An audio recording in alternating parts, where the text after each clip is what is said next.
ছিলেন। উনি মদিনায় থাকতেন না, উনি মরুপল্লীতে থাকতেন, বেদুইন ছিলেন আর ওখানে তিনি অর্গানিক ফলমূল শাকসবজি চাষ করতেন। রাসূল সাল্লাল্লাহু আলাইহি ওয়াসাল্লাম ওনার এই অর্গানিক ফলমূল আর শাকসবজি খুব পছন্দ করতেন, ফলে উনি প্রায় সেই মরুপল্লী থেকে রাসূল সাল্লাল্লাহু আলাইহি ওয়াসাল্লামের জন্য অর্গানিক ফ্রেশ ফ্রুট আর শাকসবজি মদিনায় নিয়ে আসতেন এবং এগুলো ফ্রিতে দিতেন রাসূল সাল্লাল্লাহু আলাইহি ওয়াসাল্লামকে অ্যাজ এ গিফট।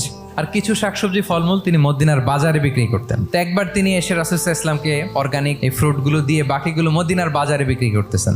রাসূলুল্লাহ সাল্লাল্লাহু আলাইহি ওয়াসাল্লাম বাজার ভ্রমণে গেলেন, যে দেখে ওই তো জাহের। তো ওনাকে দেখেই রাসূল সাল্লাল্লাহু আলাইহি ওয়াসাল্লাম পিছন থেকে এরকম ঝাপটে ধরলেন। উনি তো আর দেখতে পারতেছেন না কে ধরলো। উনি বলে মান হাদা আরসিলনি, এই ছাড়ো ছাড়ো। যখন পিছনে ফিরে দেখে আল্লাহ রাসূল সাল্লাল্লাহু আলাইহি ওয়াসাল্লাম এখন আর ছাড়াছাড়ি করে না, এখন ওনার পিঠটা রাসূল সাল্লাল্লাহু আলাইহি ওয়াসাল্লামের বুক মোবারকের দিকে আরো লাগাই দিচ্ছে এইভাবে ফান করে বলতেছেন, এই একটা দাস আছে আমার কাছে, এই লোকটারে কে কিনবে, আমি বেচবো। জাহের রাদিয়াল্লাহু তাআলা আনহু বলেন, ইয়া রাসূলুল্লাহ, আমি কালো মানুষ, আমি সস্তা মানুষ, আমারে বেচলে বেশি দাম পাবেন না আপনি। রাসূল সাল্লাল্লাহু আলাইহি ওয়াসাল্লাম বললেন, হে জাহের, তুমি আল্লাহর কাছে সস্তা নও, তুমি